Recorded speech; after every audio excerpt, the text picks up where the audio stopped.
We're taking an early lunch break. The next job site is about a 30-minute drive from here. As soon as you finish lunch, head to the next site, said the foreman, Tom. Just as Tom finished speaking, my phone rang. The hospital's name was displayed on the screen. Hello, this is Jake. Are you a family member of Holly Woods? She has just passed away. Could you come to the hospital immediately? The call was to inform me of my grandmother's passing. Okay, I'll get there as soon as I can. After hanging up, I was standing in shock when my group leader, Alex, approached me. Jake, what's wrong? Did something happen? My grandmother. She just passed away. I got a call from the hospital. That's terrible. You need to talk to Tom and get to the hospital right away. Okay. That snapped me back to reality. I need to be strong. I'm all she has. I ran to Tom to explain the situation. I'm Jake. I've been living with my grandmother since I can remember. My mother passed away shortly after I was born, and a month later, my father left me with my maternal grandmother and disappeared. So, for me, an only child, she was my only family. 2 years ago, my grandmother had a heart attack and was hospitalized, but fortunately, she survived. However, her heart was very weak, and a month ago, she was hospitalized again with heart failure symptoms. I used to stop by the hospital every day after work, talk with her for a bit, and then go home. That was my daily routine. I thought she'd be fine if she just rested in the hospital. I never expected her to pass away so soon.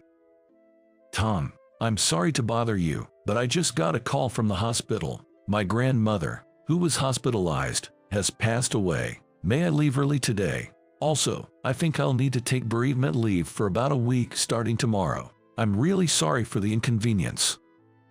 I tried to speak as politely as possible, so as not to upset my boss, who's known to be grumpy. Jake, we've got a big job this afternoon. You're leaving early now. Don't joke around. Your parents should handle your grandma's matters.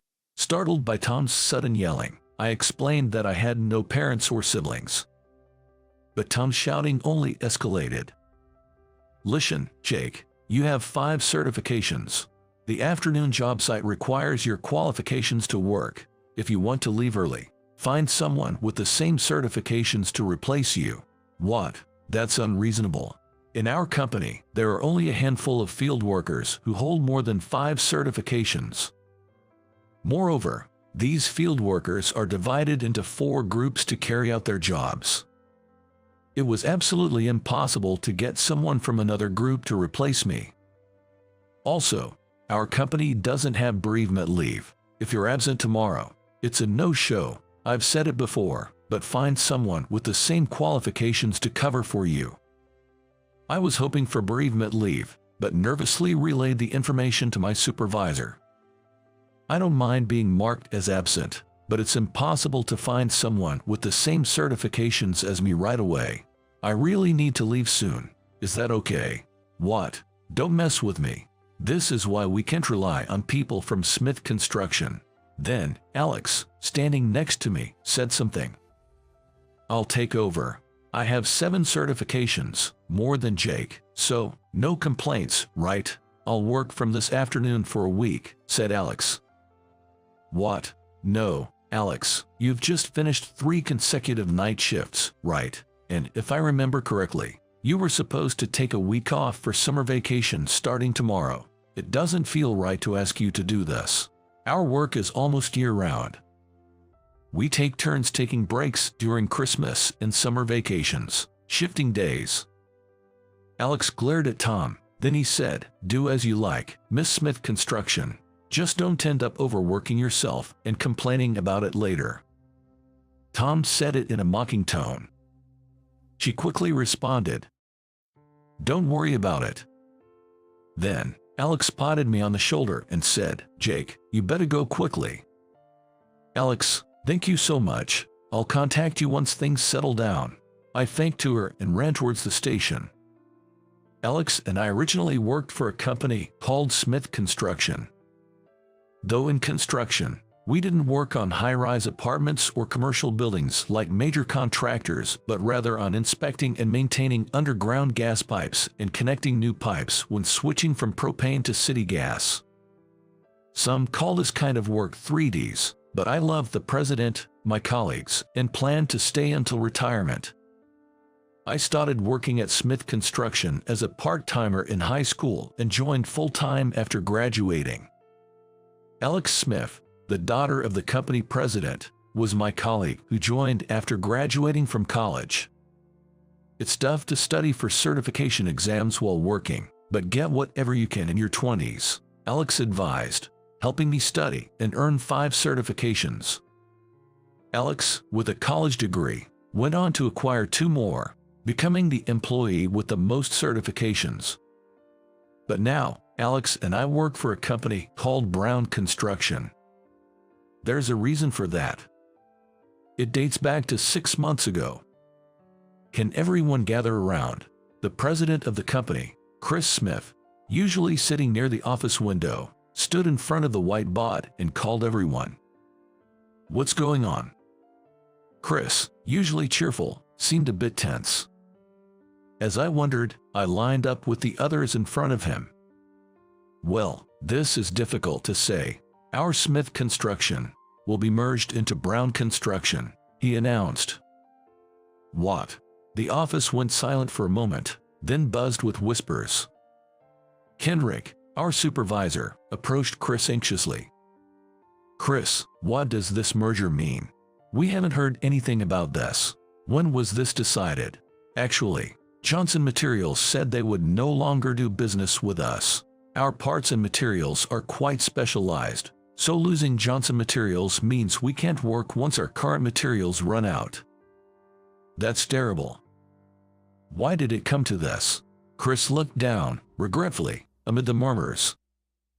Does this mean that Brown Construction, the company we're merging with, will be able to continue trading with Johnson Materials as usual? Kendrick asked. To this, Chris replied shortly, yes, that's what it means. At that moment, a knock on the office door was heard, and a man entered. Hey, everyone's here. Good timing. I have something to discuss about the merger. May I have your attention for now? Who's this man? We all looked puzzled at the unfamiliar man who had just walked in.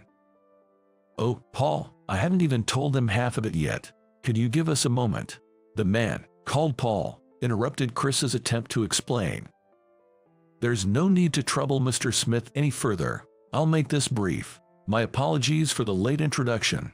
I am Paul from the HR department of Brown Construction. Some of you will be working with us starting next month, so please consider this a formal introduction. Wait, what? Only some of us? Wasn't the entire Chris Construction supposed to be merged into Brown Construction? Paul continued.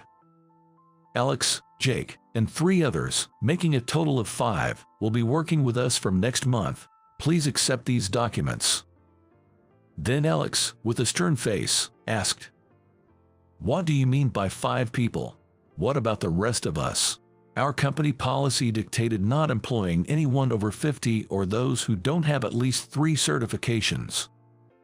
Paul nonchalantly explained, prompting murmurs of discontent from around the room. Springing this on us all of a sudden, what are we supposed to do starting next month? There are no jobs out there for someone over 50. Isn't this too cold-hearted?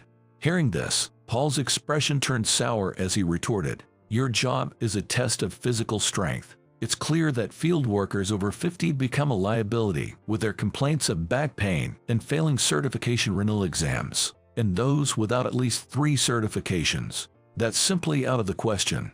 The company is investing money, and what good are workers who can't even properly study to earn vital certifications? It's obvious they are of no use. He said this in a rather sarcastic tone. Despite pleas from Alex and Chris for all employees to be retained, Paul remained firm, stating, It's a decision made internally, and his stance did not change. Then, Paul, who had appeared suddenly, said his piece and left. Afterward, Chris repeatedly apologized to us. Honestly, I thought Alex, whose father was the president of Smith Construction, wouldn't join Brown Construction, the company that had taken over her family's business. To her, it must have felt like her cherished company, which she had planned to inherit, was stolen. Contrary to expectations, Alex said, "I have a little plan," and joined us in moving to Brown Construction. That's how we came to be here. 6 months had passed since then, and Alex was still working at the merged company. Thanks to her, I was able to serve as the chief mourner at my grandmother's funeral. Returning to work after 5 days of bereavement leave, I noticed several papers pinned to the office bulletin board. To my astonishment, they were shocking official notices. Listed were the names of Paul, the HR manager, and David, the current president who took over from his predecessor a year ago. What? Dismissal for disciplinary reasons. Tom is being demoted to the materials warehouse. There were notices of 5 dismissals and demotions. What on earth happened? What could have possibly occurred during the mere 5 days I was on bereavement leave? "Good morning, Jake." Stunned in front of the bulletin board, I was startled by a voice from behind. "Alex, and Chris, and next to you is..." Next to Chris stood the former president of Brown Construction, Michael Brown. "Come join us in the office, Jake." Prompted by Alex, I joined her in entering the president's office. "Mr. Brown has returned to his position since yesterday. Starting today, my father is the vice president, and I'm the HR manager. However, I prefer field work, so I'll go back to it once I find someone capable of handling the desk job," Alex explained. She had recorded on her phone various incidents, including Paul's first visit to Smith Construction and my conversation with Tom during my bereavement leave. Additionally, she obtained testimony from the manager of Johnson Materials' product management department, who had been pressured by David to stop dealing with Smith Construction. Alex presented these pieces of evidence to Mr. Brown, the former president of Brown Construction, and submitted them to the Labor Bureau. An investigation by a specialized agency revealed that David, Paul, and 3 other managers and division chiefs were involved in bribery with business partners. Mr. Brown held an emergency shareholders meeting and decided to dismiss the 5 involved in the bribery, reinstating himself as president. "Mr. Brown, was it okay to dismiss your own son? I always taught David that in a job like ours, corruption is absolutely unacceptable. As a company involved in public construction projects, we must never engage in any dishonest practices. Furthermore, taking over a company that's been a long-time friend is utterly reprehensible," he said with a firm stance. It appears Tom wasn't involved in the bribery issue, but his refusal to change his condescending attitude and behavior towards subordinates and juniors, insisting that his way was the only right way, led to his demotion to the materials warehouse. The company moving forward cannot tolerate forcing others to comply through intimidation or sacrificing family and personal life. If we do that, we'll quickly lose talented people. That's why, Jake, starting today, you'll be the new team leader. Do your best," Alex said with a smile, leaving me almost jumping in surprise. It was surprising to be promoted to team leader by Alex, especially since I only had a high school diploma and less than 10 years of service, but there was no time to be astonished. I love this job. I plan to acquire 2 more certifications, work harder than anyone in the group, and live up to the expectations of Mr. Brown and Alex. Thinking about it makes me even more determined. All right, let's do this. And with that resolve, I headed to the job site for another day.